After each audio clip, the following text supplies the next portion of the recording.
നമസ്കാരം. ഞാനാണ് master mind of knowledge YouTube ചാനലിൽ കൂടി പ്രിയപ്പെട്ടവരുമായിട്ട് എന്നും ജ്യോതിഷപരമായ കാര്യങ്ങൾ പങ്കുവയ്ക്കുന്നത്.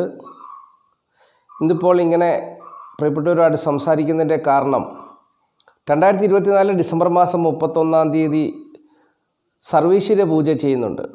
2025 വർഷം master mind of knowledge YouTube channel കാണുന്ന എല്ലാ പ്രിയപ്പെട്ടവരുടെയും ജീവിതത്തിൽ സർവ്വവിധമായ ഐശ്വര്യങ്ങൾ ഉണ്ടാകുന്നതിന് വേണ്ടി മഹാദേവ സന്നിധിയിൽ ഒരു സർവീശ്വര പൂജ ഡിസംബർ മാസം 31 രാത്രി 11:30 മുതൽ 12:10 വരെയുള്ള സമയത്ത് ചെയ്യുന്നുണ്ട്. അതിലെല്ലാ പ്രിയപ്പെട്ടവരും പങ്കാളികളാകണം. എല്ലാവരുടെയും കുടുംബം 2025 വർഷം അനുഗ്രഹിക്കപ്പെടണം. നിങ്ങളുടെ കുടുംബത്തിൽ രോഗത്താലോ ദുഃഖത്താലോ ഒരു പ്രയാസമോ പ്രതിസന്ധിയോ ഉണ്ടാകാതെ മഹാദേവൻ നിങ്ങളെല്ലാവരെയും കാത്തുപരിപാലിക്കണം. അതിനുവേണ്ടി മുന്നമേ മഹാദേവനെ അറിയുകയാണ്. 2025 വർഷം മഹാദേവനാൽ അനുഗ്രഹിക്കപ്പെടുവാൻ, മഹാദേവൻ്റെ അനുഗ്രഹം പ്രിയപ്പെട്ടവരുടെ ജീവിതത്തിലുണ്ടാകുവാൻ, കുടുംബത്തിലുണ്ടാകുവാൻ, മക്കളുടെ മേലുണ്ടാകുവാൻ, നിങ്ങളുടെ ദാമ്പത്യ ജീവിതത്തിലുണ്ടാകുവാൻ, നിങ്ങളുടെ തൊഴിൽ മേഖലയിലുണ്ടാകുവാൻ മഹാദേവനെ നമ്മൾ പ്രസാദിപ്പിക്കുന്നു. ഈ സർവീശ്വര പൂജയിൽ പ്രിയപ്പെട്ടവരെല്ലാവരും പങ്കാളികളാകണം. ആരും ഉപേക്ഷ വിചാരിക്കരുത്. എന്നെ ഓഫീസിൽ വന്ന് കണ്ടിട്ടുള്ളവർക്കൊക്കെ എന്നെ അറിയാം, അല്ലാത്തവരൊക്കെ എന്നെ കണ്ടിട്ടില്ല. ഞാൻ ഇത്രയൊക്കെ ഉള്ളൂ. പ്രിയപ്പെട്ടവർ മനസ്സിലാക്കി സർവീശ്വര പൂജയിൽ പങ്കുചേരുക. എല്ലാവരിലും മഹാദേവൻ്റെ അനുഗ്രഹം വന്നു ചേരണം. ഓം നമ ശിവായ, ഓം നമ ശിവായ, ഓം നമ ശിവായ.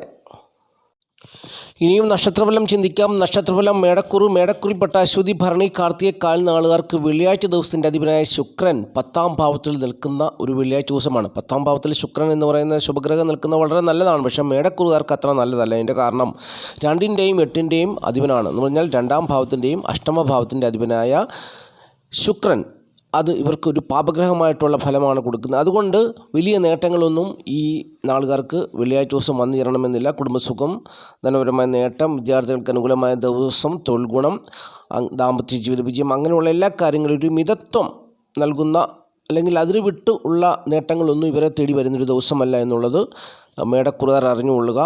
വലിയ ദോഷമൊന്നും വന്നു ചേരാതെ സാധാരണ ജീവിതാനുഭവത്തിൽ കൂടി കടന്നു പോകും എന്നുള്ളത് അറിഞ്ഞോളൂ. ഇപ്പം സാധാരണ ഒരു ജോലിയുണ്ട്, അതിനൊരു വരുമാനമുണ്ട്, എന്നാൽ അതിൽ കൂടുതൽ ഞാൻ കഷ്ടപ്പെടാൻ തയ്യാറാണ്, എനിക്ക് കൂടുതൽ വരുമാനം വേണം എന്ന് പറഞ്ഞ് ആഗ്രഹിക്കുന്നവർക്ക് അങ്ങനെയുള്ള നേട്ടങ്ങളൊന്നും വന്നിരുന്ന ദിവസമല്ല എന്നുള്ളത് പ്രത്യേകിച്ച് മനസ്സിലാക്കുക. ഇനി നമുക്ക് ഇടവക്കുറുകാരുടെ കാര്യം ചിന്തിക്കാം. ഇടവക്കുറിൽപ്പെട്ട കാർത്തിക, മുക്കാൽ, രോഹിണി, മകരൻ 2 പാദം നാളുകാർക്ക് വെള്ളിയാഴ്ച ദിവസത്തെ അനുഭവം എങ്ങനെയാണെന്നുള്ളതാണ് പറയുന്നത്. വെള്ളിയാഴ്ച ദിവസത്തിൻ്റെ അധിപനായ ശുക്രൻ അവർക്ക് 9ാം ഭാവത്തിലാണ്, ത്രികോണഭാവത്തിലാണ് നിൽക്കുന്നത്, ഭാഗ്യഭാവത്തിലാണ് നിൽക്കുന്നത്. നല്ല ഭാഗ്യമായ അനുഭവങ്ങളാണ് വന്നു ചേരേണ്ടത്. എങ്ങനെയാണ് വന്നു ചേരുക എന്നുള്ളത് നോക്കാം. കാരണം ശുക്രൻ്റെ 2 പുറവും, അതായത് 2 വശവും ഇരുപുറവും പാപഗ്രഹങ്ങൾ നിൽക്കുന്നു. ഒരു വശത്ത് ശനി നിൽക്കുന്നു, ഒരു വശത്ത് സൂര്യൻ നിൽക്കുന്നു. അപ്പോൾ ഇവരുടെ അനുഭവം എങ്ങനെയാണെന്നുള്ളത് നമുക്ക് ചിന്തിക്കാൻ. നല്ല രീതിയിൽ ജീവിക്കുന്ന മാതൃകാ ദമ്പതിമാർക്ക് പ്രായമായവർ മുഖേനുള്ള ധനസഹായം, അവർക്ക് ധനം വന്നു ചേരാൻ സാധ്യതയുള്ള ഒരു ദിവസമാണ്. അതൊരു നല്ല ഭാഗ്യാനുഭവമേ അവർക്ക് വന്നു ചേരുന്ന ദിവസമാണ്. എന്നാൽ ചിലരെ സംബന്ധിച്ച് തെറ്റായ ജീവിതമാർഗത്തിൽ കൂടി പോകുന്നവർ, അതായത് അന്യ സ്ത്രീകളും അന്യപുരുഷന്മാരുമായിട്ട് ബന്ധമുള്ളവർക്ക് പലവിധത്തിലുള്ള പ്രതിസന്ധികൾ വന്നു ചേരും. അവർക്ക് തൊഴിൽ നഷ്ടപ്പെടാം, ഗവൺമെൻറ്റിൽ നിന്ന് തിക്താനുഭവങ്ങൾ വന്നു ചേരാം. അപ്പോൾ അങ്ങനെയുള്ള അനുഭവങ്ങളൊക്കെ അവർക്ക് വന്നു ചേരാൻ സാധ്യതയുണ്ട്. അപ്പോൾ അത് മുഖേന ദാമ്പത്യ ജീവിതത്തിൽ ഈ പ്രശ്നങ്ങളുള്ളവർക്ക് ആ പ്രശ്നത്തിൽ കൂടി ധനം വന്നു ചേരുവാനും സാധ്യതയുണ്ട്. കാരണം പ്രശ്നമുണ്ടാക്കി തെറ്റായ മാർഗത്തിൽ കൂടി വാദിച്ച് ജയിച്ച് പണം സമ്പാദിക്കുവാനും സാധിക്കും എന്നുള്ളത് മറ്റൊരു പ്രത്യേകതയാണ്. അപ്പോൾ ഇങ്ങനെയുള്ള അനുഭവങ്ങളൊക്കെയാണ് ഈ വെള്ളിയാഴ്ച ദിവസം ഇടവക്കുറുകാർക്ക് വന്നു ചേരുക. മാതാവിൻ്റെ സ്ഥിതി അനുകൂലമല്ല, പിതാവിൻ്റെ സ്ഥിതി അനുകൂലമല്ല, മക്കളുടെ സ്ഥിതി ഏറെക്കുറെ അനുകൂലമായ സാഹചര്യത്തിൽ കൂടി പോകുന്നു, തൊഴിൽ ഗുണം അവർക്ക് അനുകൂലമായി പോകുന്നു എന്നുള്ളതും കൂടി അറിഞ്ഞുകൊള്ളുക. ഇനി നമുക്ക് മിഥുനക്കുറിൽപ്പെട്ട മകരൻ 2 പാദം, തിരുവാതിര, പുണർത, മുക്കാൽ നാളുകാരെക്കുറിച്ച് ചിന്തിക്കാം. അവർക്ക് ശുക്രൻ എന്ന് പറയുന്ന ഗ്രഹം അഷ്ടമത്തിൽ നിൽക്കുന്നു. അവരുടെ 12ാം ഭാവത്തിൻ്റെ അധിപൻ, 5ാം ഭാവത്തിൻ്റെ അധിപനായ ശുക്രൻ അഷ്ടമത്തിൽ നിൽക്കുന്നു. അപ്പോൾ അത് നല്ലതാണോ ഇല്ലയോ എന്നുള്ളത് ചിന്തിക്കാം. ശുക്രൻ അഷ്ടമത്തിൽ നിൽക്കുമ്പോൾ ഒരു പാപഗ്രഹമായിട്ടാണ് ഇവർക്ക് വന്നു ചേരുക. കാരണം ഇരുപുറവും പാപഗ്രഹങ്ങൾ നിൽക്കുന്നതുകൊണ്ട് ഒരു ശുഭഗ്രഹത്തിൻ്റേതായ ഫലം ശുക്രന് കൊടുക്കാൻ പറ്റത്തില്ല. അപ്പോൾ അതിൻ്റേതായ കാര്യം ഇവർക്ക് ആരോഗ്യസ്ഥിതി മെച്ചമാകാം, ഇവരുടെ സമ്പാദ്യം കൊണ്ടുള്ള നേട്ടങ്ങളൊക്കെ അവരുടെ ജീവിതത്തിൽ അനുകൂലമാകാം. ഇവർ നല്ല കാര്യങ്ങൾക്ക് വേണ്ടി ധനം ചെലവഴിക്കും. ആ ധനം അനാവശ്യമായിട്ട് ചെലവഴിഞ്ഞു പോകുന്നല്ലാതെ ഇവർക്ക് അതുകൊണ്ടൊരു നേട്ടം ഉണ്ടാകത്തില്ല. നേട്ടം ആർക്കാണ് വന്നു ചേരുക? സുഹൃത്തുക്കൾ, സഹോദരങ്ങൾക്കൊക്കെ നേട്ടം വന്നു ചേരും. അതുപോലെ തന്നെ ഗവൺമെൻറ്റിന് ധനം നേട്ടമുണ്ടാകും. ഇവരുടെ പണം ഇവർ നല്ല കാര്യങ്ങൾക്കുള്ള ആ ഒരു ഉദ്ദേശത്തോടു കൂടി ചെലവഴിക്കുമ്പോൾ ഗവൺമെൻറ്റിന്, സർക്കാരിന് അതിന് നേട്ടമുണ്ടാകും, ഭരണാധികാരികൾക്ക് നേട്ടമുണ്ടാകും. പക്ഷേങ്കിൽ ഇവർക്കൊരു നേട്ടവും ഉണ്ടാകത്തില്ല. അങ്ങനെ കയ്യിലിരിക്കുന്ന പണം നാളെ ചെലവഴിച്ചു വെള്ളിയാഴ്ച ദിവസം അത് ഒരു സതുദ്ദേശത്തോടു കൂടി നല്ല കാര്യങ്ങൾക്ക് വേണ്ടിയാണ്, ഞാനൊരു ആദർശവാനാണ്, അല്ലെ ആദർശം കാണിക്കണം എന്നുള്ളൊരു ചിന്താഗതിയോടുകൂടി അവർ ചെലവഴിക്കുമ്പോൾ അങ്ങനെ ധനം ചെലവഴിച്ചു പോയി ഇവർക്ക് യാതൊരുവിധ നേട്ടങ്ങളും വന്നു ചേരാത്തൊരു ദിവസമാണ്. പിന്നെ ഇവർക്ക് നേട്ടം ആരിൽ നിന്ന് വരും? പ്രായമുള്ളവർ മുഖേനയുള്ള നേട്ടങ്ങളാണ് ഇവർക്ക് വന്നു ചേരുക. അപ്പോൾ ദാമ്പത്യ ജീവിതത്തിൽ സുഖക്കുറവുണ്ടാകും, തൊഴിൽ മേഖലകളിൽ പ്രതിസന്ധി ഉണ്ടാകും, ധനപരമായ ബുദ്ധിമുട്ടും പ്രയാസവും ഉണ്ടാകും, കുടുംബത്തിൽ കാര്യമായ കുടുംബസുഖവും ധനപരമായ നേട്ടമൊന്നും ഉണ്ടാകണമെന്നില്ല. പക്ഷേ ജാതകൻ ഒരു ഉറച്ച നിലപാടിൽ നിൽക്കും, ഞാനൊരു നല്ല കാര്യത്തിന് വേണ്ടി പണം ചെലവഴിക്കും എന്നുള്ള ആ ഒരു മനോഭാവം ഉണ്ടാകുന്നൊരു ദിവസമാണ് ഈ വെള്ളിയാഴ്ച ദിവസം എന്നുള്ളത് അറിഞ്ഞുകൊള്ളുക. ഇനി കർക്കിടകക്കുറാണ്. കർക്കിടകക്കുറിൽപ്പെട്ട പുണർതങ്കാല പൂയമായില്ലെന്ന ആളുകാരെ സംബന്ധിച്ച് 7ാം ഭാവത്തിൽ ശുക്രൻ നിൽക്കുന്ന ഒരു വെള്ളിയാഴ്ച ദിവസമാണ്. കർക്കിടകക്കുറുകാർക്ക് 7ാം ഭാവത്തിൽ ശുക്രൻ നിൽക്കുന്നത് നല്ലതല്ലേ? അതെ, നല്ലതാണ്. സുന്ദരിയായ ഭാര്യ ലഭിക്കും. അതുപോലെ തന്നെ ഇവരുടെ ദാമ്പത്യ ജീവിതം അടിപൊളിയാകും. പക്ഷെങ്കിൽ അവിടെ ഒരു ദോഷം സംഭവിക്കാൻ സാഹചര്യമുണ്ട്. എന്താണ്? ശുക്രൻ്റെ ഇരുപുറവും പാപഗ്രഹങ്ങൾ നിൽക്കുന്നതുകൊണ്ട് ദാമ്പത്യ ജീവിതത്തിൽ കലഹം ഉറപ്പാണ്. സുന്ദരിയായ ഭാര്യയാണെങ്കിലും ഭർത്താവാണെങ്കിലും കലഹം ഉറപ്പാണെന്നുള്ളതാണ്. പ്രത്യേകിച്ച് എപ്പോൾ വേണേലും പൊട്ടിത്തെറി സംഭവിക്കാം. അപ്പോൾ അങ്ങനെയുള്ള ഒരു പ്രതിസന്ധിയിലാണ് നിൽക്കുന്നത്. അപ്പോൾ ഈ ശുക്രൻ എന്ന് പറഞ്ഞാൽ കർക്കിടകക്കുറുകാർക്ക് 7ാം ഭാവത്തിൽ ശുക്രൻ എന്ന് പറഞ്ഞാൽ കർക്കിടകക്കുറുകാർക്ക് പുരുഷജാതകന്മാരെ സംബന്ധിച്ച് അവരുടെ 7ാം ഭാവത്തിലെ ശുക്രൻ അവരുടെ ഭാര്യമാരാണ്. അപ്പോൾ ഭാര്യമാർ ഏത് നിമിഷവും പൊട്ടിത്തെറിയുടെ വക്കിൽ നിൽക്കുന്നവരാണെന്നുള്ളത് അറിഞ്ഞിരിക്കണം. അതിൽ 2ൽ ശനിയാണ്. അപ്പോൾ 2ൽ ശനി എന്താണ്? ദാമ്പത്യ 2ാം ഭാവം എന്ന് പറഞ്ഞാൽ തന്നെ ധനപരമായ വിഷയമാണ്. അപ്പോൾ ധനപരമായ വിഷയത്തിൽ 2ൽ ആരാണ് നിൽക്കുന്നത്? ശനിയാണ് നിൽക്കുന്നത്. ധനപരമായ വിഷയത്തിൽ അവർ പൊട്ടിത്തെറിയെ അഭിമുഖീകരിക്കുന്നൊരു സാഹചര്യമാണ്. അതുപോലെ തന്നെ 12ൽ ഈ ശുക്രൻ്റെ 12ൽ സൂര്യനാണ് നിൽക്കുന്നത്. ബുദ്ധിപരമായ പരാജയങ്ങൾ സംഭവിച്ച് അവർ നിൽക്കുന്നവരാണ് എന്നുള്ളതാണ് മറ്റൊരു കാര്യം. അപ്പോൾ ഇങ്ങനെ ധനപരമായ വിഷയത്തിൽ അപ്പോൾ അവർ പരാജയം സംഭവിച്ച് നിൽക്കുന്ന ഒരു സാഹചര്യമാണ് നിലവിലുള്ളത്.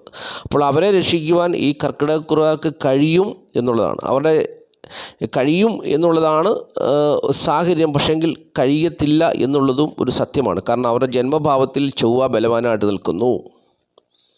അപ്പോൾ ചൊവ്വയുടെ 7ൽ ശുക്രൻ നിൽക്കുന്നു, ശുക്രൻ്റെ 7ൽ ചൊവ്വ നിൽക്കുന്നു. അപ്പോൾ ഒരു വശം നേട്ടമാണെങ്കിൽ ഒരു വശം ദോഷം തന്നെയാണ്.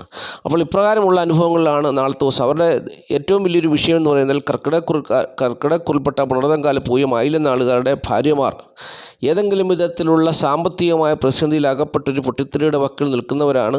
അത് സമയദോഷം കൊണ്ടാണെന്ന് മനസ്സിലാക്കി കർക്കിടകക്കുറുകാർ ദൈവീകമായ ഒരു ചിന്താഗതി അവരിൽ വന്നു ചേർന്നാൽ അവർക്ക് ആ പ്രശ്നമൊക്കെ സോൾവ് ചെയ്ത് സന്തോഷമായിട്ട് ജീവിച്ചു പോകാൻ പറ്റും. കർക്കിടകക്കുറുകാരെ സംബന്ധിച്ചപ്പോൾ നല്ല ആരോഗ്യമുള്ളൊരു ദിവസമാണ്. ഏതൊരു കാര്യവും ചങ്കൂറ്റത്തോടു കൂടി ചെയ്യുവാൻ നല്ല ഒരു പവറുള്ള സമയമാണ്. അവരുടെ ജന്മത്തിൽ ചൊവ്വ നിൽക്കുന്ന സമയമല്ലേ, ഒരു വാക്കുകൊണ്ട് അവർക്ക് സകലവും വെട്ടിപ്പിടിക്കുവാൻ സാധ്യതയുള്ള സമയമാണ്. പക്ഷേങ്കിൽ അവർക്ക് അഷ്ടമത്തിൽ ശനി നിൽക്കുന്നതുകൊണ്ട് ഭാര്യയ്ക്ക് വേണ്ടി ചെയ്യാനുള്ളൊരു താല്പര്യം അവർക്ക് ഉണ്ടാകണമെന്നില്ല എന്നുള്ളതാണ് സത്യം. അപ്പോൾ അഷ്ടമത്തിൽ നിൽക്കുന്ന ശനിയാണ് ഈ ഭാര്യമാർക്കുള്ള ധനപരമായ പ്രതിസന്ധിയെ കൊടുക്കുന്നത്. അപ്പോൾ അതുകൊണ്ട് ഇവർക്ക് ജന്മത്തിൽ നിൽക്കുന്ന ചൊവ്വ ഇവർക്ക് നല്ല ആരോഗ്യം കൊടുക്കുന്നു, നല്ല പവർ കൊടുക്കുന്നു. അപ്പോൾ നല്ല ഒരു വാക്കുകൊണ്ട് ഇവർക്ക് പല കാര്യങ്ങളും സാധിച്ചെടുക്കാമെങ്കിൽ ഇവരുടെ നാക്ക് ചലിക്കത്തില്ല. കാരണം ശനി അഷ്ടമത്തിൽ നിൽക്കുന്നു. ഭാര്യയ്ക്ക് വേണ്ടി സംസാരിക്കാൻ ഇവർക്ക് താല്പര്യം ഉണ്ടാകണമെന്നില്ല. ഇനി ആരെങ്കിലും പറഞ്ഞാൽ ആ സമയത്ത് അംഗീകരിക്കുന്നതല്ലാതെ പിന്നെ അവർ വാക്കുമാറ്റും, പിന്നെ അവർ മാറ്റിപ്പറയും. അപ്പോൾ ഇങ്ങനെയുള്ള അനുഭവങ്ങളൊക്കെയാണ് കർക്കിടകക്കുറുകാർക്ക് ഇപ്പോൾ നിലവിലുള്ളത്. കുടുംബസുഖം അവർക്ക് ഉണ്ട്, ധനപരമായ നേട്ടമൊക്കെ ഉണ്ട്. എങ്കിൽ പോലും ഭാര്യ സംബന്ധമായിട്ടുള്ള അല്ലെങ്കിൽ ദാമ്പത്യ ജീവിതവുമായിട്ടുള്ള ബന്ധപ്പെട്ടുള്ള പ്രശ്നങ്ങളാൽ അവർ വലയുന്നൊരു ദിവസമാണ്. ശനിയാഴ്ച ദിവസം ശുക്രൻ രാശി മാറുകയാണ്. അപ്പോൾ ശനിയാഴ്ച ദിവസം ശുക്രൻ കുംഭൻ രാശിയിലേക്ക് പോകുമ്പോൾ കുംഭൻ രാശിയിൽ ശുക്രനും ശനിയും കൂടിയാണ് നിൽക്കുന്നത്. അപ്പോൾ ദാമ്പത്യ ജീവിതത്തിൽ ഒരുപക്ഷെ പൊട്ടിത്തെറി ഉണ്ടാകാം. ചിലരുടെ ജീവിതത്തിൽ വളരെ പ്രതിസന്ധി ഉണ്ടാകാൻ സാഹചര്യമുള്ള സമയമാണ് ഇനി മുമ്പോട്ടുള്ളതും എന്നുള്ളതും കൂടി മനസ്സിലാക്കുക. ഇനി നമുക്ക് ഒട്ടും തന്നെ സമയം കളയാതെ ചിങ്ങക്കൂറുകാരുടെ കാര്യം ചിന്തിക്കാം. ചിങ്ങക്കൂറിൽപ്പെട്ട മകം പൂര ഉത്രം കാലുന്ന ആളുകാർ ഈ ഒരു വെള്ളിയാഴ്ച ദിവസം കൂടി ഒന്ന് പിടിച്ചു നിൽക്കണം. കാരണം എന്താണെന്ന് ചോദിച്ചാൽ നിങ്ങൾക്ക് ശുക്രൻ 6ാം ഭാവത്തിലാണ് നിൽക്കുന്നത്. രോഗം, കടം, ശത്രുത എന്നിവയുടെ ഭാവത്തിലാണ് ശുക്രൻ നിൽക്കുക. അവിടെ നിൽക്കുന്ന ശുക്രൻ നേരെ വീക്ഷിക്കുന്നത് ഇവരുടെ 12ലുള്ള ചൊവ്വയാണ്. അപ്പോൾ 12ൽ ചൊവ്വ നീചനായിട്ട് നിന്നാൽ ഇവർക്ക് പ്രശ്നങ്ങളൊന്നും ഉണ്ടാകത്തില്ല. പക്ഷെങ്കിൽ ഈ നീചനായ ചൊവ്വയെ നീചഭംഗ രാജയോഗം ചെയ്ത് നിർത്തുന്നത് ശുക്രനാണ്. അപ്പോൾ 12ലെ ചൊവ്വ ബലവാനായിട്ട് നിൽക്കുമ്പോൾ അസ്ഥി രോഗങ്ങളുണ്ടാകും. നിങ്ങൾക്ക് സമയത്ത് ജോലിക്കൊന്നും പോകാൻ പറ്റത്തില്ല. എത്ര ജോലി ഉണ്ടെങ്കിലും നിങ്ങൾക്ക് ജോലിക്കൊന്നും പോകാൻ പറ്റത്തില്ല. ജോലി ചെയ്താൽ കിട്ടുന്ന പൈസ നിങ്ങൾക്ക് തികയത്തില്ല. ശാരീരികമായ ബുദ്ധിമുട്ടുകളും പ്രയാസങ്ങളും ഉണ്ടാകും. ആന്തരികമായ രോഗങ്ങൾ, രക്തരോഗങ്ങൾ, അങ്ങനെ പല വിധത്തിലുള്ള പ്രശ്നങ്ങൾ, നയനരോഗം, അലസത, അങ്ങനെയുള്ള ഒരുപാട് പ്രതിസന്ധികൾ നിങ്ങൾക്കുണ്ടാകും. പക്ഷെങ്കിൽ ഇവിടെ ഈ ശുക്രൻ ശനിയാഴ്ച ദിവസം കുംഭൻ രാശിയിലേക്ക് പോകുന്നു. അപ്പോൾ അത് കഴിയുമ്പോൾ ഈ ചൊവ്വ 12-ലെ ചൊവ്വ ബലമില്ലാത്തൊരു ചൊവ്വയാകും. നിങ്ങളുടെ രോഗങ്ങൾക്കും പ്രശ്നങ്ങൾക്കും എല്ലാം പരിഹാരമാകും കേട്ടോ. അപ്പോൾ യാതൊന്നുകൊണ്ടും ഭയപ്പെടേണ്ട. ഈ ഒരു വെള്ളിയാഴ്ച ദിവസം കൂടി ഒന്ന് പിടിച്ചു നിൽക്കുക. ഇങ്ങനെ പല വിധത്താൽ ഭാരപ്പെടുന്ന ഒത്തിരി പേരുണ്ട്. അവർക്ക് വേണ്ടിയാണ് ഞാനിത് പറയുന്നത്. അപ്പോൾ ഈ ഒരു വെള്ളിയാഴ്ച ദിവസം കഴിഞ്ഞാൽ ശനിയാഴ്ച ദിവസം മുതൽ നിങ്ങളെ അലട്ടുന്ന ഇപ്പോഴത്തെ രോഗാവസ്ഥ, അലസത, തൊഴിലുള്ള പ്രതിസന്ധികൾ, തൊഴിൽ ധാരാളം ഉണ്ട്. നിങ്ങൾക്ക് തൊഴിൽ ചെയ്യാൻ പറ്റുന്നില്ല, അതൊക്കെ എനിക്കറിയാം. പക്ഷേങ്കിൽ ആ പ്രതിസന്ധിക്കെല്ലാം നിങ്ങൾക്ക് മാറ്റം വരാൻ പോകുന്ന ഒരു ദിവസമാണ് ഈ വെള്ളിയാഴ്ച ദിവസം കൂടെ നിങ്ങൾ ക്ഷമിച്ച് നിൽക്കുക. ഇപ്പോൾ വെള്ളിയാഴ്ച ദിവസം ഒരു കുട്ടിയെ മാരകമായ അവസ്ഥയിൽ ഒരു ആശുപത്രിയിൽ കയറ്റിയാലും നിങ്ങൾക്ക് ശനിയാഴ്ച ദിവസം മുതൽ ആ കുട്ടിയുടെ ആരോഗ്യനില മെച്ചപ്പെടും. ഓക്കെ, ഇനി നമുക്ക് കന്നിക്കൂറുകാരുടെ കാര്യം ചിന്തിക്കാം. കന്നിക്കൂറിൽപ്പെട്ട ഉത്രം, മുക്കാൽ, അത്തം, ചിത്തിര 2 പാദം നാളുകാർക്ക് സൗഭാഗ്യകരമായ ഒരു ഓഫറിൻ്റെ കാലാവധി അവസാനിക്കുകയാണ്. എന്താണ് ഓഫർ എന്നുള്ളത് ഇപ്പോൾ നിങ്ങൾ ചിന്തിക്കുമായിരിക്കും. തിരുമേനി ഇതുവരെ ഓഫറിനെ കുറിച്ചൊന്നും പറഞ്ഞിട്ടില്ലല്ലോ. ഞാൻ പറഞ്ഞിട്ടുണ്ട്. 5-ാം ഭാവത്തിൽ ശുക്രൻ നിൽക്കുന്നു. 5-ാം ഭാവത്തിൽ നിൽക്കുന്ന ശുക്രൻ ആരാണ്? ലക്ഷ്മി ദേവിയാണ്. അപ്പോൾ നിങ്ങളുടെ ഭവനത്തിൽ ലക്ഷ്മി ദേവി ഉണ്ടോ? നിങ്ങൾ ലക്ഷ്മി ദേവിയുടെ ഫോട്ടോ വെച്ചിട്ടുണ്ടോ വീട്ടിൽ? ഒരു വെള്ളിയാഴ്ച ദിവസമാണോ നിങ്ങൾ ലക്ഷ്മി ദേവിയുടെ ഫോട്ടോ വീട്ടിൽ വെച്ചത്? അതൊരു ശുഭസമയത്താണോ വെച്ചത്? ആ വെള്ളിയാഴ്ച ദിവസം നിങ്ങൾക്ക് അനുകൂലമായൊരു ദിവസമായിരുന്നു എങ്കിൽ നിങ്ങളുടെ ജീവിതത്തിൽ സൗഭാഗ്യമായ അനുഭവങ്ങൾ ഇപ്പോൾ വന്നിട്ടുണ്ടായിരിക്കും. അതിൻ്റെ കാലാവധി ഈ വെള്ളിയാഴ്ച കൊണ്ട് തീരുകയാണ്.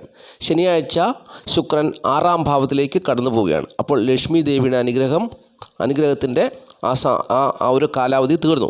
അപ്പോൾ നിങ്ങൾക്ക് ഇന്ന ദിവസം മുതൽ ഇന്ന ദിവസം വരെ ഇന്നയാളുടെ സേവനം നമുക്ക് ലഭ്യമാകുമെന്ന് നമ്മളൊക്കെ കേൾക്കുന്നത് പോലെ തന്നെ ലക്ഷ്മി ദേവിയുടെ അനുഗ്രഹത്തിൻ്റെ ദിവസം തീർന്നു. ഈ വെള്ളിയാഴ്ച കൊണ്ട് തീരുകയാണ്. അപ്പോൾ ഈ വെള്ളിയാഴ്ച ദിവസത്തിന് മുമ്പേ നിങ്ങളുടെ ഭവനങ്ങളിൽ ലക്ഷ്മി ദേവിയുടെ ഫോട്ടോ, അത് ഒരു പൂജാരിയെ കൊണ്ട് പൂജിച്ച് നിങ്ങൾക്ക് അനുകൂലമായ ഒരു നക്ഷത്ര ദിവസം നിങ്ങളുടെ ഭവനത്തിൽ സ്ഥാപിച്ചിട്ടുണ്ടെങ്കിൽ നിങ്ങൾക്ക് ശുക്രൻ മുഖേനയുള്ള അനുഭവങ്ങൾ, ശുക്രൻ എന്താണ്? ദാമ്പത്യ ജീവിത സുഖത്തെ കൊടുക്കുന്ന ഒരു ഗ്രഹമാണ് ശുക്രൻ. അപ്പോൾ ലക്ഷ്മി ദേവിയുടെ അനുഗ്രഹത്താൽ അങ്ങനെ ഒരു അനുഭവം നിങ്ങളുടെ ഭവനത്തിൽ ഉണ്ടാകുമെന്നുള്ളതാണ് പ്രത്യേകത. അത് നിങ്ങളുടെ മനസ്സിനെയും ശരീരത്തെയൊക്കെ ബാധിച്ച് നിങ്ങളുടെ കുടുംബാംഗങ്ങൾ തമ്മിലുള്ള സ്നേഹത്തെയും ഐക്യത്തെയൊക്കെ ബലപ്പെടുത്തി നല്ലൊരു നിലയിലേക്ക് നിങ്ങളെ കൊണ്ടുപോകും. ശുക്രൻ ഇനി ഇപ്പോൾ കുംഭൻ രാശി 6-ാം ഭാവത്തിലേക്കാണ് കടന്നു പോവുക എന്നുള്ളതാണ് അറിഞ്ഞിരിക്കേണ്ടത്. അപ്പോൾ 6-ാം ഭാവത്തിൽ ശുക്രൻ നിന്നാൽ, പ്രത്യേകിച്ച് കുംഭൻ രാശിയിൽ ശുക്രൻ നിന്നാൽ ദാമ്പത്യ ജീവിത പ്രശ്നങ്ങളൊക്കെ ഉണ്ടാകുമെന്നാണ് പറയുന്നത്. പക്ഷേങ്കിൽ ലക്ഷ്മി ദേവിയുടെ അനുഗ്രഹം ഉണ്ടെങ്കിൽ ഇതൊന്നും സംഭവിക്കത്തില്ല.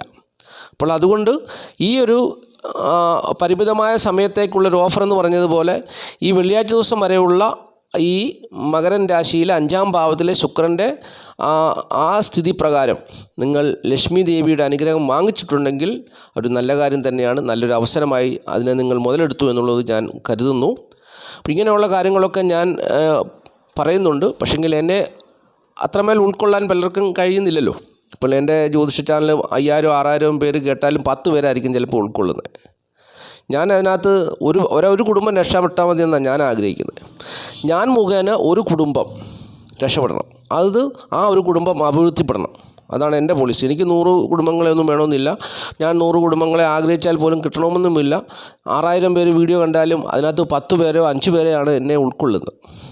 അത് സത്യം അങ്ങനെയാണ്. അത് ലോകം അങ്ങനെയാണല്ലോ. ഇപ്പം നമ്മുടെ ഇന്ത്യയിൽ തന്നെ 125 കോടി ജനങ്ങളുണ്ടെങ്കിലും ആ 125 കോടി ജനങ്ങൾക്കും എല്ലാ ദിവസവും അഭിവൃദ്ധിയും ഉന്നമനവും വരികയാണെങ്കിൽ 125 ദിവസം കൊണ്ട് അല്ലെങ്കിൽ ഒരു 1250 വർഷം കൊണ്ട് തന്നെ ഈ രാജ്യം ഉന്നതമായ ഒരു നിലയിലേക്ക് എത്തി. ഇവിടെ ദരിദ്രരില്ല, രോഗത്താൽ ഭാരപ്പെടുന്നവരില്ല, കഷ്ടതകളും പ്രയാസങ്ങളും അനുഭവിക്കുന്നവരില്ല. അപ്പോൾ അങ്ങനെയൊക്കെ ചിന്തിച്ചാൽ അതൊന്നും നടക്കുന്ന കാര്യമല്ല. എന്ന് പറഞ്ഞ പോലെ എന്നെക്കൊണ്ട് ഒരു കുടുംബം രക്ഷപ്പെട്ടാൽ മതി എന്നാണ് ഞാൻ ആഗ്രഹിക്കുന്നത്. അപ്പോൾ ആ ഒരു വിധത്തിൽ എന്നെ വിശ്വസിച്ച് എൻ്റെ അടുത്ത് വന്നിട്ടുള്ളവർക്കെല്ലാം ഞാൻ ഈ സമയത്ത് അതിൻ്റെതായ കാര്യങ്ങൾ ചെയ്തു കൊടുത്തിട്ടുണ്ട്. അവരുടെ വീട്ടിൽ ഐശ്വര്യം ഉണ്ടായിട്ടുണ്ട്. അതാണ് ഇപ്പം മറ്റ് സമുദായക്കാരൊക്കെ സാക്ഷ്യം പറയുന്ന പോലെ എനിക്കിപ്പം സാക്ഷ്യം പറയിക്കാൻ പറ്റത്തില്ലല്ലോ. ഞാൻ ചെയ്തു കൊടുക്കുന്ന കാര്യങ്ങളൊന്നും ഒരാളെ കൊണ്ട് സാക്ഷ്യം പറയിപ്പിച്ച് ആളെ കൂട്ടി ധനം സമ്പാദിക്കുന്ന പരിപാടി അത് മറ്റ് സമുദായക്കാരൊക്കെ ചെയ്യുന്നുണ്ട്. സാക്ഷിയൊക്കെ പരിപാടി ഉള്ളവരുണ്ട്. മൈക്ക് വെച്ചും യൂട്യൂബിലും ഫേസ്ബുക്കിലും ഒക്കെ സാക്ഷ്യം പറഞ്ഞ് അവരെ ആളെ കൂട്ടി ധനം സമ്പാദിക്കും. നമുക്കങ്ങനെ ഒരു പരിപാടി ഇല്ലാത്തത് കൊണ്ട്, പക്ഷേ സാക്ഷ്യം പറയാനാണെങ്കിൽ ഒരുപാട് പേരുണ്ട്. ക്യാൻസർ രോഗമായവരുണ്ട്, കുടുംബത്തിൽ ദാമ്പത്യ ജീവിതം നല്ല നിലയിലായവരുണ്ട്, കടബാധ്യതകളിൽ നിന്ന് രക്ഷപ്പെട്ടവരുണ്ട്, ആത്മഹത്യകളിൽ നിന്ന് രക്ഷപ്പെട്ടവരുണ്ട്, ജോലിയില്ലാതെ ജോലി കിട്ടിയവരുണ്ട്. ഒരുപാട് പേർക്ക് നന്മകൾ, ഒരുപാട് പേരുടെ ജീവിതത്തിൽ നന്മകൾ ഉണ്ടായിട്ടുണ്ട്. പക്ഷേ അതൊന്നും നമ്മളൊരു സാക്ഷ്യം പറയുന്ന പോലെ ആരെക്കൊണ്ടും പറയിപ്പിക്കുന്നില്ല. അപ്പോൾ ഇങ്ങനെയുള്ള കാര്യങ്ങളൊക്കെ പറയുമ്പോൾ പലരും ചിലപ്പോൾ അത് നിസ്സാരമായി തള്ളിക്കളയും, അത് ഉൾക്കൊള്ളും. അപ്പോൾ ഇവിടെ ശുക്രൻ 5-ാം ഭാവത്തിൽ നിന്ന് പോവുകയാണ്. ലക്ഷ്മി ദേവി നിങ്ങളെ അനുഗ്രഹിക്കാൻ വന്നു നിന്ന സമയം കഴിഞ്ഞു.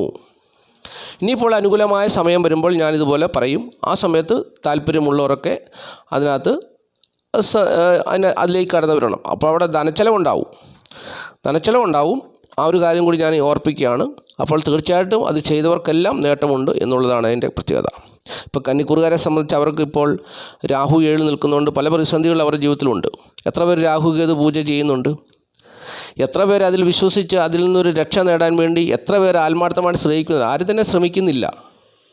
അപ്പോൾ അവരുടെയൊക്കെ മനസ്സിലേക്ക് അവരുടെ ദോഷം കൂടുതലായതുകൊണ്ട് അവരുടെയൊക്കെ മനസ്സിലേക്ക് ചിന്തിക്കും, തിരുമേനി പറയുന്നത് പുള്ളിക്ക് ധനനേട്ടം ഉണ്ടാക്കാൻ വേണ്ടിയുള്ള കാര്യങ്ങളല്ലേ പുള്ളി പറയുന്നതെന്ന് പറയും. പക്ഷേങ്കിൽ നിങ്ങളൊന്നും അതിനെ ശരിക്കും ചിന്തിച്ചു കഴിഞ്ഞാൽ അത് ഞാൻ പറയുന്നത് വളരെ സത്യസന്ധമായ കാര്യമാണ്. 1 രൂപ പോലും അനാവശ്യമായിട്ട് ആരോടും മേടിക്കാൻ എൻ്റെ മനസ്സ് പറയുന്നില്ല. അങ്ങനെ ഒരു പ്രവൃത്തി ആരോടും ചെയ്യുന്നുമില്ല. ഏറ്റവും കുറഞ്ഞ ചിലവിലാണ് എല്ലാ കാര്യങ്ങളും നിങ്ങൾക്ക് ചെയ്തു തരുന്നത്.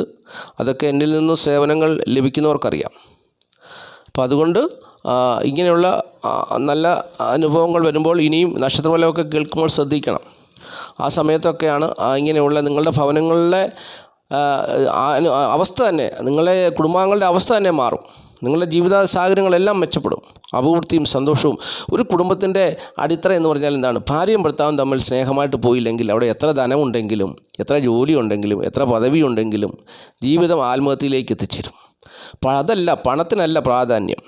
നല്ലൊരു ബന്ധം, നല്ലൊരു ദാമ്പത്യ ജീവിത ബന്ധം, ഭാര്യയും ഭർത്താവും തമ്മിൽ സ്നേഹബന്ധത്തിലായിരിക്കണം. അവരുടെ ജീവിതത്തിൽ അവർ തമ്മിൽ പരസ്പര വിശ്വാസമുള്ളവരായി നല്ല രീതിയിൽ ജീവിക്കണം. ഉള്ള സാഹചര്യത്തിൽ 2 സെൻറ്റ് ഉള്ളെങ്കിൽ ആ 2 സെൻറ്റിനകത്ത് ഒരു കുഞ്ഞു വീടുണ്ടെങ്കിൽ ആ കുഞ്ഞു വീടിൻ്റെ പണികളെല്ലാം അവരവരുടെ നിലയിൽ പൂർത്തീകരിച്ച് അതിനെ ഒരു സ്വർഗീയമാക്കിയ ഒരു അനുഭവത്തിലേക്കൂടെ കൊണ്ടുവരണമെങ്കിൽ ദാമ്പത്യ ജീവിതം മെച്ചപ്പെടണം. ഭാര്യയും ഭർത്താവും സ്നേഹമുണ്ടെങ്കിൽ മക്കൾ അനുഗ്രഹിക്കപ്പെടും, അത് തീർച്ചയാണ്. അപ്പോൾ അങ്ങനെ ഭാര്യയും ഭർത്താവും സ്നേഹമുണ്ട്, അവർ തമ്മിൽ വിശ്വസ്തരാണെങ്കിൽ അവരുടെ മക്കളും അനുഗ്രഹിക്കപ്പെടും. അവരിൽ ഈശ്വര ചൈതന്യം വന്ന് ചേരും, ലക്ഷ്മി ദേവിയുടെ അനുഗ്രഹം ഉണ്ടാവും. അപ്പോൾ ഇങ്ങനെയുള്ള അവസരങ്ങളൊക്കെ വരുമ്പോൾ ഞാൻ നക്ഷത്രഫലത്തിൽ കൂടി പറയുന്ന സമയത്ത് പ്രിയപ്പെട്ടവർ അത് മനസ്സിലാക്കി ചെയ്യുക.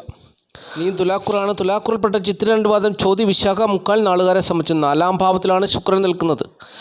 4-ാം ഭാവത്തിൽ നിൽക്കുന്ന ശുക്രൻ മാതൃസുഖം, വീട്, വസ്തു, വാഹനം, ഭൂമി എന്നിവയെ സംബന്ധിച്ചുള്ള നേട്ടങ്ങളൊക്കെ കൊടുക്കുമെന്ന് എന്നും പറയുന്ന കാര്യമാണ്. അപ്പോൾ ഈ ശുക്രൻ വെള്ളിയാഴ്ച ദിവസം, നാളെ വെള്ളിയാഴ്ച ദിവസം 4-ാം ഭാവത്തിൽ നിൽക്കുന്നു. ആ ശുക്രൻ ഇവർക്ക് നേട്ടത്തെ കൊടുക്കുമോ?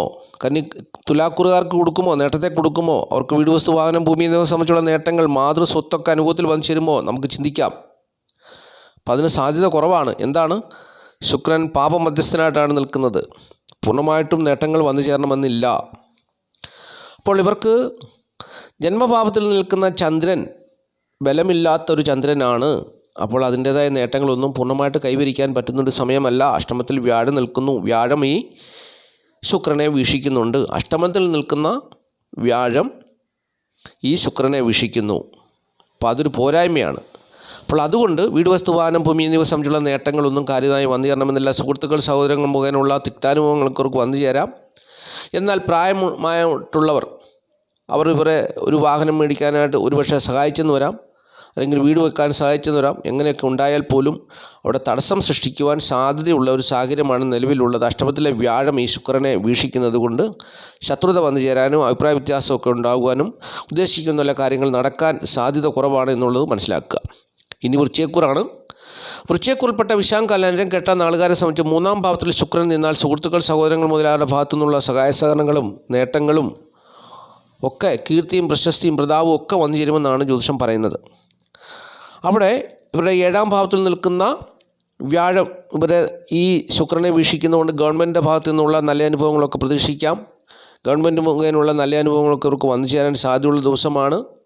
അതുപോലെ തന്നെ ഈശ്വരാനുഗ്രഹം അനുകൂലമായി നിൽക്കുന്നൊരു ദിവസമാണ്. ധനപരമായ ഒരു നേട്ടവും അവരുടെ കൂടെ നിൽക്കുന്നൊരു ദിവസമാണ്. പക്ഷെങ്കിൽ ഈ 3-ാം ഭാവത്തിൽ നിൽക്കുന്ന ശുക്രൻ സുഹൃത്തുക്കളെ, സഹോദരങ്ങളെ നിങ്ങൾക്ക് എത്ര വേണ്ട വിധത്തിൽ അവരുടെ സഹായം നിങ്ങൾക്ക് ലഭ്യമാക്കി തന്നാലും, പക്ഷേ നിങ്ങൾക്കൊരു വിഷയമുണ്ട്. 5-ാം ഭാവത്തിൽ നിൽക്കുന്ന രാഹു നിങ്ങളുടെ ജീവിതത്തിലെ നേട്ടങ്ങൾ വന്നു ചേരുന്നതിൽ സംതൃപ്തനല്ല. അതുകൊണ്ട് രാഹു എല്ലാ കാര്യങ്ങളിലും തടസ്സം സൃഷ്ടിക്കും. അപ്പോൾ അങ്ങനെയാണ് വൃശ്ചികക്കൂറുകാർ കടന്നു പോവുക. അവർക്ക് ആഗ്രഹിക്കാനും സ്വപ്നം കാണാനുമുള്ള എല്ലാ സാഹചര്യങ്ങളും അവർക്കുണ്ട്. പക്ഷെങ്കിൽ രാഹു അവരെ എല്ലാ കാര്യങ്ങളിലും തടസ്സം കൊടുത്ത് അവരുടെ ജീവിതത്തിൽ പ്രതിസന്ധിയിൽ കൂടി കടന്നു പോകുന്നൊരു സമയമാണെന്നുള്ളതാണ് പ്രത്യേകിച്ച്. അപ്പോൾ ഈ വെള്ളിയാഴ്ച ദിവസം ശുക്രൻ നല്ല അനുഭവങ്ങളെ തരുമെങ്കിലും വ്യാഴം അതിനെ സപ്പോർട്ട് ചെയ്യുമെങ്കിലും തടസ്സങ്ങൾ വന്നു ചേരാൻ ഇടയുണ്ട് എന്നുള്ളതാണ് അറിഞ്ഞിരിക്കേണ്ട കാര്യം. അപ്പോൾ രാഹുകേതു ദോഷപരിഹാര പൂജ ചെയ്യുക എന്നുള്ളതാണ്. ഇനി 6 മാസം കൂടി അതിൻ്റെ ദോഷം നിലനിൽക്കുന്ന ഒരു സമയമാണ് നിങ്ങൾക്ക് മുമ്പിലുള്ളത്. രാഹുകേതു ദോഷപരിഹാരം എത്രയും വേഗം പൂജ ചെയ്യുക.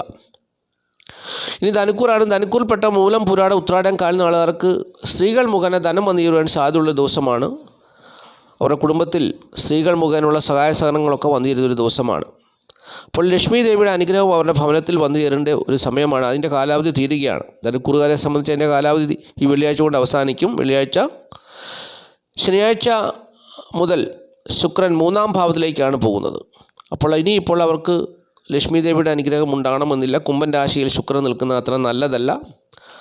അപ്പോൾ മകരൻ രാശിയേക്കാളും മോശമായ സ്ഥാനമാണ് ശുക്രന് കുംഭൻ രാശി പറഞ്ഞിരിക്കുന്നത്. അപ്പോൾ അങ്ങനെയൊക്കെ നോക്കുമ്പോൾ ഇപ്പോൾ ലക്ഷ്മി ദേവിയുടെ അനുഗ്രഹമുള്ള ഭവനങ്ങളിൽ ആ ഒരു അനുഗ്രഹത്താൽ അവർ രോഗത്താൽ ഭാരപ്പെടുന്നവർ രോഗസൗഖ്യം, കടബാധകളാൽ ഭാരപ്പെട്ടവർക്ക് ആശ്വാസം, അങ്ങനെ ഒരുപാട് പ്രതിസന്ധികളിൽ കൂടി പോയവർക്കൊക്കെ ആശ്വാസം നൽകിക്കൊണ്ടിരുന്നൊരു സാഹചര്യമാണ്. എന്നാൽ അതിൽ നിന്നവർക്ക് മാറ്റം സംഭവിക്കാൻ പോവുകയാണ്. ശനിയാഴ്ച മുതൽ അവർക്ക് ഇനിയിപ്പോൾ ഇതുപോലെ മെച്ചപ്പെട്ട ഒരു സാഹചര്യം ഉണ്ടാകണമെന്നില്ല എന്നുള്ളതാണ് ഒരു വശം. പക്ഷെങ്കിൽ ഈ വെള്ളിയാഴ്ച ദിവസം അവർക്ക് കുടുംബസുഖവും ധനപരമായ നേട്ടവും സൗഭാഗ്യ അനുഭവങ്ങളൊക്കെ പ്രതീക്ഷിക്കാം. അവർക്ക് തൊഴിൽ ഗുണവും ദാമ്പത്യ ജീവിത അനുഭവങ്ങളൊക്കെ അനുകൂലമായി വന്നു നിൽക്കും.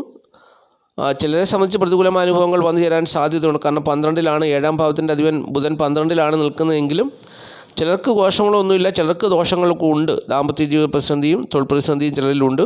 അതുപോലെ ധനപരമായിട്ടുള്ള ബുദ്ധിമുട്ട് ചിലർക്ക് അനുഭവിക്കുന്നുണ്ട്. അതുപോലെ തന്നെ പെൺമക്കളെ കൊണ്ട് ചിലർ ഭാരപ്പെടുന്നുണ്ട്. അപ്പോൾ അങ്ങനെയുള്ള വിഷയങ്ങളൊക്കെ ഉണ്ട്. അപ്പോൾ അവർക്ക് വേണ്ടി പ്രാർത്ഥിക്കുക. പ്രാർത്ഥനയിൽ കൂടി അവർക്ക് നല്ലൊരു അനുഭവം തീർച്ചയായിട്ടും ഈശ്വരൻ തരും. പ്രാർത്ഥിക്കുക. ഇനി മകരക്കൂറാണ്. മകരക്കൂറിൽപ്പെട്ട ഉത്രാടം, മുക്കാലി, തിരുവോണം, ഔട്ടം 2 പാദം നാളുകാരെ സംബന്ധിച്ച് അവരുടെ ജന്മഭാവത്തിൽ നിൽക്കുന്ന ഗ്രഹം ശുക്രനാണ്. ജന്മഭാവത്തിൽ ശുക്രൻ നിന്നാൽ പോലും ഇരുപുറങ്ങളിൽ 2 പാപഗ്രഹങ്ങളുണ്ട്. അതായത് 1 12-ലെ സൂര്യനും 1 2-ലെ ശനിയും. അപ്പം പാപമധ്യസ്ഥനായിട്ടാണ് ശുക്രൻ നിൽക്കുന്നത്. അതുപോലെ തന്നെ ശുക്രൻ്റെ 7-ൽ ബലവാനായിട്ടുള്ള ഒരു ചൊവ്വ നിൽപ്പുണ്ട്. അത് ദാമ്പത്യ ജീവിതത്തിൽ സുഖക്കുറവുണ്ടാക്കും എന്നുള്ളതാണ് എടുത്തു പറയേണ്ട കാര്യം. അപ്പോൾ ദാമ്പത്യ ജീവിതത്തിൽ സുഖക്കുറവ് ഉണ്ടാക്കുവാനായിട്ട് മറ്റൊരു ഘടകം കൂടിയുണ്ട്. ഇവരുടെ അഷ്ടമത്തിൻ്റെ അധിപനായ സൂര്യൻ 12-ലാണ് നിൽക്കുന്നത്. ആയുസ്സിനെക്കുറിച്ച് ചിന്തിക്കുന്ന ഗ്രഹം 12-ലാണ് നിൽക്കുന്നത്. അപ്പോൾ 12-ാം ഭാവം എന്താണ്? നഷ്ടഭാവം. അപ്പോൾ ആയുസ് നഷ്ടപ്പെടുവാനുള്ള സാധ്യതയുണ്ട്. അത് ഞാൻ എപ്പോഴും പറയുന്ന കാര്യമാണ്. ശാരീരികമായ ബുദ്ധിമുട്ടുകൾ, പ്രയാസങ്ങളുണ്ടാകും. രോഗത്താൽ ഭാരപ്പെട്ട് ജോലി വേണ്ടെന്ന് വെക്കും. മേലധികാരികളുമായിട്ടുള്ള ശത്രുത കൊണ്ട് ജോലി നഷ്ടപ്പെടാം. അപ്പോൾ അങ്ങനെയുള്ള പ്രതിസന്ധികളൊക്കെ ഉണ്ട്. ദാമ്പത്യ ജീവിത സുഖക്കുറവ്, ഇപ്പം ഭാര്യയ്ക്ക് ഭർത്താവിന് രോഗം വന്നാൽ ദാമ്പത്യ ജീവിത സുഖക്കുറവ് ഉണ്ടാവുമല്ലോ. അപ്പോൾ അതുപോലെ തന്നെ ഈ ഭാര്യയ്ക്ക് ഭർത്താവിന് രോഗം വന്ന് മരണപ്പെട്ടു പോകാനുള്ള സാധ്യതയുണ്ട്. അതെന്താണ്? അഷ്ടമത്തിൻ്റെ അധിപൻ 12 നിൽക്കുന്നു. അഷ്ടമം കൊണ്ടാണ് ഒരു ജാതകൻ്റെ ആയുസ്സിനെ ചിന്തിക്കുന്നത്. അപ്പോൾ ആയുസ്സിൻ്റെ കുറിച്ച് ചിന്തിക്കുന്ന ആ ഗ്രഹം എവിടെയാണ് നിൽക്കുന്നത്? നഷ്ടഭാവത്തിൽ 12-ലാണ് നടക്കുന്നത്. അപ്പോൾ രോഗം വന്ന് ആശുപത്രിയിലൊക്കെ പോയി അറ്റാക്കൊക്കെ വരാം സാധ്യതയുണ്ട് കേട്ടോ. അങ്ങനെയുള്ള പ്രതിസന്ധികളുണ്ടാകും. ചന്ദ്രന് ബലമില്ലല്ലോ. ചന്ദ്രൻ എന്ന് പറയുന്ന ഗ്രഹം ഇപ്പോൾ നിൽക്കുന്ന എവിടെയാണ്? ശത്രുക്ഷേത്ര സ്ഥിതിയിലാണ്. ചന്ദ്രനെ ശത്രുവായിട്ട് കാണുന്ന ശുക്രൻ്റെ ക്ഷേത്രത്തിലാണ് ഈ ചന്ദ്രൻ നിൽക്കുന്നത്. അപ്പോൾ ശുക്രൻ്റെ ക്ഷേത്രമായ തുലാൻ രാശി ആരാണ്? ആരുടെ സ്ഥാനമാണ്? ശനിയുടെ ഉച്ചക്ഷേത്രമാണ്. അപ്പോൾ അങ്ങനെയൊക്കെ നോക്കുമ്പോൾ തീർച്ചയായിട്ടും അറ്റാക്കൊക്കെ ഉണ്ടാകും. ഹാർട്ട് അറ്റാക്കൊക്കെ പോലുള്ള രോഗങ്ങളൊക്കെ വരും. ഞാൻ കുറേ ദിവസങ്ങളായിട്ട് ഇങ്ങനെ പറയുന്നുണ്ട്. അപ്പോൾ അത് സൂക്ഷിക്കുക, ശ്രദ്ധിക്കുക. അപ്പോൾ അതിപ്പം ഈ വെള്ളിയാഴ്ച കൊണ്ട് മാറും. ഈ വെള്ളിയാഴ്ച കൊണ്ട് ശുക്രൻ മാറുകയാണ്. ശുക്രൻ പിന്നെ കുംഭൻ രാശിയിലേക്ക് പോകും. അപ്പോൾ പിന്നെ പേടിക്കാനൊന്നുമില്ല. അപ്പോൾ അതുകൊണ്ട് പിന്നെ ആരോഗ്യ പ്രശ്നങ്ങളൊക്കെ ചെറിയ രീതിയിലുണ്ടെങ്കിലും മാരകമായ ലക്ഷണങ്ങളൊന്നും വരത്തില്ല എന്നുള്ളതാണ്. പിന്നെ ദാമ്പത്യ ജീവിതത്തിൽ ചൊവ്വയെക്കൊണ്ടുള്ള ദോഷവും ഉണ്ടാകത്തില്ല. ചൊവ്വ പിന്നെ നീചനാകുകയാണ്. ചൊവ്വയ്ക്ക് ബലമില്ല. അപ്പോൾ നീചനാകും. അപ്പോൾ എല്ലാവർക്കും മാറ്റം വരും. അപ്പോൾ ഈ സമയത്ത് നിങ്ങൾ എവിടെയെങ്കിലും ആശുപത്രിയിലൊക്കെ ആണെങ്കിൽ നിങ്ങൾക്ക് അതിനുള്ള മാറ്റം വരും. ആരോഗ്യം മെച്ചമാകും, രോഗം സൗഖ്യമാകും, എല്ലാ കാര്യങ്ങളും മെച്ചമാകും. അതുപോലെ തന്നെ ഈ സമയത്ത് ആരെങ്കിലും നിങ്ങൾക്ക് വേണ്ടി ഒരാൾ പ്രാർത്ഥിക്കാനുണ്ടെങ്കിൽ അവരുടെ പ്രാർത്ഥന ഈശ്വരൻ കേട്ട് അതിനുള്ള മറുപടി തരികയും ചെയ്യും. ഈശ്വരാനുഗ്രഹം നിങ്ങൾക്ക് അനുകൂലമായി വരികയും ചെയ്യും. അതാണ് അതിൻ്റെ നേട്ടം. അപ്പം മകരക്കുറുകാരെ സംബന്ധിച്ച് മകരക്കുറിലുള്ള ഒരാൾ തന്നെ നിങ്ങൾക്ക് വേണ്ടി പ്രാർത്ഥിച്ചാൽ അത് കാരണം അവരുടെ 5-ാം ഭാവത്തിൽ വ്യാഴം നിൽക്കുന്നു. അപ്പോൾ ഈശ്വരനോട് പ്രാർത്ഥിച്ചാൽ ഈശ്വരൻ അതിൻ്റെ ആ പ്രാർത്ഥന കേട്ട് മറുപടി തരും. അപ്പോൾ അങ്ങനെ ഒരു ദിവസമാണ്. അപ്പം ഈ വെള്ളിയാഴ്ച ദിവസം കൂടി ഉള്ളൂ. പിന്നെ ശനിയാഴ്ച ദിവസം മുതൽ ശുക്രൻ ഈ ജന്മത്തിൽ നിന്ന് മാറി 2-ാം ഭാവത്തിലേക്ക് വരുമ്പോൾ ഈ ദാമ്പത്യ ജീവിത പ്രശ്നങ്ങൾ, അതായത് ഭാര്യയ്ക്ക് ഭർത്താവിനോ ഏതെങ്കിലും വിധത്തിലുള്ള രോഗങ്ങൾ വന്ന് ആശുപത്രി കയറേണ്ട സാഹചര്യം മാറും എന്നുള്ളത് മനസ്സിലാക്കുക. ഇനി കുംഭക്കൂറാണ്. കുംഭക്കൂർപ്പെട്ട അവിട്ടൻ 2 പാദം ചതയം പുട്ടാതി 3/4 നാളുകാർക്ക് 12-ൽ ശുക്രൻ നിൽക്കുന്ന ഒരു വെള്ളിയാഴ്ച ദിവസമാണ്. 12-ലെ ശുക്രൻ വലിയ ദോഷത്തെ ഒന്നും ചെയ്യുന്നില്ല, എങ്കിലും ദോഷം ചെയ്യുന്നുണ്ട്. ഏത് ഗ്രഹം അഷ്ടമത്തിൽ നിന്നാലും 12-ൽ നിന്നാലും 6-ൽ നിന്നാലും ചില കാര്യങ്ങളിൽ ദോഷം ചെയ്യുന്നുള്ളത് പ്രിയപ്പെട്ടവർ മനസ്സിലാക്കുക. അപ്പോൾ ഇവിടെ ബന്ധുക്കൾ കലഹത്തിൽ അകപ്പെടും, ബന്ധുക്കളുമായിട്ടുള്ള കലഹമുണ്ടാകും, അല്ലെങ്കിൽ ബന്ധുക്കൾ കലഹത്തിലാകപ്പെടും, അങ്ങനെയൊക്കെ ഉണ്ടാകാം. അവരുമായിട്ട് ചേരാതെ വരാം, അഭിപ്രായ വ്യത്യാസം ഉണ്ടാകാൻ, ശത്രുക്കളാകാം, അങ്ങനെയുള്ള സാധ്യതകളുണ്ടെങ്കിലും മറ്റ് പല കാര്യങ്ങളും നേട്ടമാണ്. അവർക്ക് 6-ാം ഭാവത്തിൽ ചൊവ്വ നിൽക്കുന്ന നല്ല ആരോഗ്യമുള്ള ദിവസമാണ്. ആരെയും ജയിക്കാനും സാമർത്ഥ്യം വരുന്ന ദിവസമാണ്. തൊഴിൽ ഗുണമുണ്ട്, കുടുംബസുഖമുണ്ട്, വീട് വസ്തു വാഹനം ഭൂമി സംബന്ധിച്ചുള്ള നേട്ടങ്ങളുണ്ട്. എല്ലാ കാര്യങ്ങളും മറ്റു കാര്യങ്ങളെല്ലാം അവർക്ക് അനുകൂലമാണ്. അവർക്ക് ഇപ്പോൾ ഏറ്റവും കൂടുതൽ നല്ല അനുഭവങ്ങൾ ലഭിക്കുന്നത് കുംഭക്കുറുകാർക്കാണ്. ഇനി മീനക്കുറിൽപ്പെട്ട പൂട്ടാതി കലുത്തുട്ടാതി രേവതി നാളുകാരെ സംബന്ധിച്ച് അവർക്ക് 11-ാം ഭാവത്തിൽ ശുക്രൻ നിൽക്കുന്ന ഒരു നല്ല ദിവസമാണ്. നല്ല ദാമ്പത്യ ജീവിതം, നല്ല ഭാര്യ, നല്ല ഭർത്താവ്, നല്ല മക്കൾ, നല്ല സൗഭാഗ്യമായ അനുഭവങ്ങളൊക്കെ അവർക്ക് അനുഭവിക്കാൻ പറ്റുന്ന ദിവസമാണ്. അപ്പോൾ അവർക്ക് സുഹൃത്തുക്കൾ, സഹോദരങ്ങൾ മുതലായ ഭാഗത്തു നിന്നുള്ള സഹായ സഹകരണങ്ങളൊക്കെ ലഭിക്കുന്നൊരു ദിവസമാണ്. പക്ഷെങ്കിൽ ഇവരെ സംബന്ധിച്ച് അഷ്ടമത്തിൻ്റെ അധിപനാണ് പഴുന്നിൽ നിൽക്കുന്നത്. അഷ്ടമത്തിൻ്റെ അധിപൻ പഴുന്നിലല്ലേ നിൽക്കുന്നത്, 12-ലല്ലോ. അതുകൊണ്ട് പേടിക്കാനൊന്നുമില്ല. അപ്പോൾ 12ലേക്ക് വരുമ്പോഴാണ് ഇവർക്ക് പ്രശ്നമാകുന്നത്. അതായത് കുംഭൻ രാശിയിലേക്ക് ശനിയാഴ്ച 12ലേക്ക് വരുമ്പോൾ, അഷ്ടമത്തിൻ്റെ അധിപൻ 12ലേക്ക് വരുമ്പോൾ അപ്പോൾ ആ സമയത്തുള്ള നക്ഷത്രഫലമൊക്കെ ശ്രദ്ധിക്കണം. ആരോഗ്യ പ്രശ്നങ്ങൾക്ക് ഉണ്ടാവുമില്ല എന്നുള്ളത് ഞാൻ പറഞ്ഞു തരാം. അപ്പോൾ വെള്ളിയാഴ്ച ദിവസം ഇവർക്ക് എന്തായാലും അനുകൂലമായ നല്ല അനുഭവങ്ങൾ പ്രതീക്ഷിക്കാവുന്ന ദിവസമാണ് എന്നുള്ളത് മനസ്സിലാക്കുക. അപ്പോൾ ഇത്രയും കാര്യങ്ങളാണ് നക്ഷത്രഫലമായി പറഞ്ഞു തരുവാനുള്ളത്. അപ്പോൾ ഈ വീഡിയോ കാണുന്ന എല്ലാ പ്രിയപ്പെട്ടവരും മഹാദേവൻ സമൃദ്ധിയായിട്ട് അനുഗ്രഹിക്കട്ടെ എന്ന് ഞാൻ ആത്മാർത്ഥമായിട്ട് പ്രാർത്ഥിക്കുന്നു. ഞാൻ കഴിഞ്ഞ ദിവസങ്ങളിലൊക്കെ മൂകാംബികയിലായിരുന്നു. മൂകാംബികയിലുള്ള യാത്രയിലായതുകൊണ്ട് രണ്ടാമത്തെ ഒരു വീഡിയോ ഞാൻ ചെയ്യുന്നില്ല, സമയം കിട്ടിയില്ല. അപ്പോൾ എന്നോട് ക്ഷമിക്കുക. 31-ാം തീയതി നടക്കുന്ന സർവേശ്വര പൂജയുടെ ഭാഗമായിട്ട് കുറച്ച് ക്ഷേത്രങ്ങളൊക്കെ സന്ദർശിച്ചതിന് വേണം പൂജ ചെയ്യാൻ ആഗ്രഹിക്കുക. ഇനി ഗുരുവായൂരൂടെ പോകാനുണ്ട്. ഗുരുവായൂരും കൂടെ പോയിട്ട് വന്നതിന് ശേഷമാണ് സർവേശ്വര പൂജ ചെയ്യുക. അപ്പോൾ പൂജയിൽ എല്ലാവരും പങ്കേറണമെന്ന് ഓർപ്പിക്കുന്നു. മഹാദേവൻ എല്ലാവരെയും അനുഗ്രഹിക്കട്ടെ, സമാധാനവും സന്തോഷവും തന്ന് അനുഗ്രഹിക്കട്ടെ. നന്ദി, നമസ്കാരം. മാഷ്മൻ